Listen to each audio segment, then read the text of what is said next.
mà cái gì mình chết trọc mà bên cái nào cái US cái zaman ini cewek lah, ya mah baca-baca. Ini lah anak-anak ke grup, lo nang kena ke sultan, mencuali training, anak-anak ke US ay. Dan mà chả có cua quạnh, gà đằng kia, gà lò cái đan dọc, gà giặc đà rồi, chả có cua nang lo nang cái training. Dan mà chỉ nói cho cái US rồi, na kuret ke mit let chia tar ka ga na, gà mit cái cái dit. Ina rit ke tar ka ga chỉ gà đà rồi, chỉ cái nó ngon này rồi gà giặc đà rồi,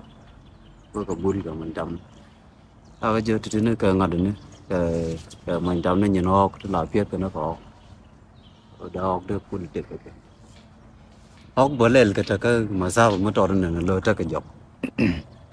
có tia cái kiên mà qua cái dân tình ở đây là chú cá rất lo cái đàn dọc chú có pura đi lúc cái nó cần cái chuyện mà chú rau chú lò này cáo cần bè lò chậm chú rau chú này cả có cần bền chậm à là học trên qua là piên nó cái bền chú có lo chuyện qua bền kia lo chậm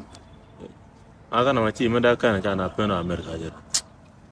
mu anang ale chứ cái gì cũng mà nang cái bền quá